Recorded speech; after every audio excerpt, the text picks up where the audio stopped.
Hello, thank you for tuning in with us for this January edition of The Scoop. My name's Kylie Moore. And I'm Chandler Burke. Today we'll be talking about a variety of topics, but to start, we're going to talk about Black History Month. Black History Month is a time where we can reflect on the words as people such as Martin Luther King Jr. and embrace our peers no matter what gender, sexuality, or race. Let's take a look at our local connection to Black History Month. As January comes to an end today, February arrives. February is well known as Black History Month, allowing people of color to celebrate their heritage and feel safe now that freedom has been allowed. New Albany, Indiana is one of the many places in the world that holds this history. The Underground Railroad means a lot to the history of southern Indiana, especially New Albany. There's a church in New Albany down on Main Street, which is today the Second Baptist Church. Well, back around the Civil War era, it was a Second Presbyterian Church, and it was actually an active part of the Underground Railroad. And I think it's really cool because stories are that it had, a big tower and a big steeple and a big clock on it. And some of the, old stories tell us that when slaves were across the river in the Kentucky side, the Louisville side, which of course was slave territory, when they saw that tower sticking up in the sky, that it gave them hope because they knew that they were close to freedom, and all they had to do was get across the river.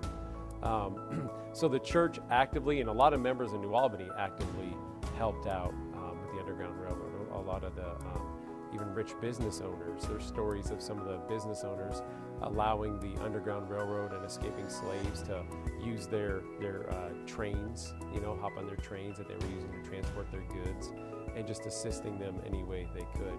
And of course there are also rumors that there's a large underground network of tunnels under New Albany, and rumors that some of those were actually used for the Underground Railroad. So literal, a literal underground kind of system. So it's very important to the history of New Albany. The New Albany Underground Railroad was to allow those from Kentucky to come over to freedom. One of the many people to help people over was Oswald Wright. He was a free black man and wanted to help others get free. While working on the railroad, he eventually was caught and enslaved in Kentucky once more. He worked in Cordon beforehand, but before being captured, he helped save hundreds of people. The Underground Railroad in New Albany was an essential part of getting to freedom during the 1800s.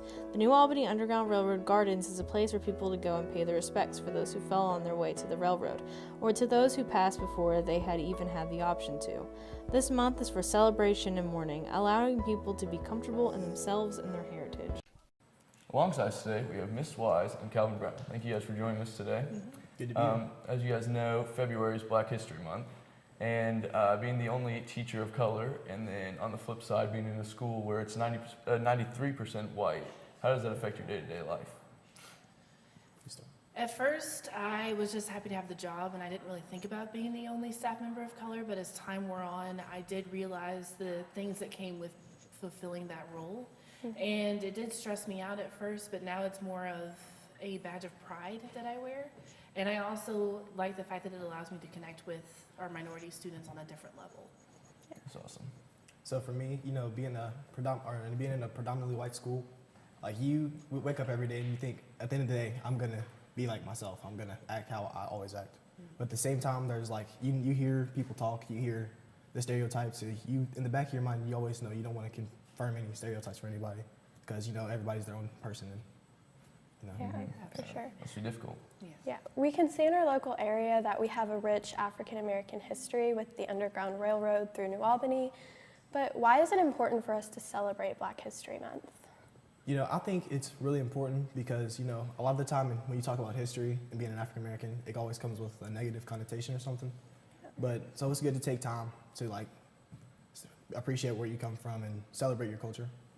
Remembering the positives is so important in something like this because, like Calvin said, we often draw attention to the negatives.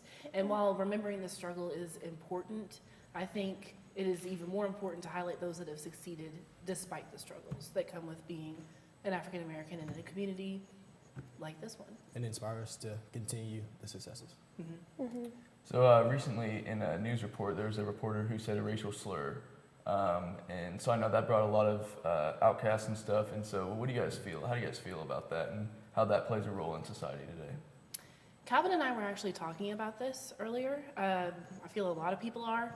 I have a very strong opinion about it. I don't like the history that is behind that particular word, and I feel like if we are going to move forward, then things like that word need to be left behind. However, he had a really good point. Yeah, I was saying that a word, the N word is what we're talking about. It's a word that the black community feels like they've kind of taken the power back from the negative connotations that came with it. But at the same time, if you don't want anyone to use it, like you can't tell somebody what not to say, it's not going to work. So, but if you want no one to use it, you have to stop using it yourself too. That's what she said, basically. So what changes do you guys hope to see in the future? I would like to see people pay more attention to the things that we can do to propel us forward. For example, we have the Diversity Advisory Council here at school, and recently it was brought to the council's attention that Freedom Land Cemetery exists right in our backyard, essentially. It's up in the hills of Paoli Pike, and it is a African-American cemetery that was established in the 1850s and has since been completely forgotten and abandoned. And there have been people, some of our own students, who have taken it upon themselves to revamp and clean up the gravestones and to bring attention to the history that's, like I said, in our own backyard. So I think paying attention to what we have in our own local community would be a great place to start. And that extends beyond the month that is dedicated to that history. We need to think about it all the time. And, you know, they are actually taking like volunteers to come and help clean that up. I'll be doing that this spring. So that's pretty cool. Yeah. And, you know,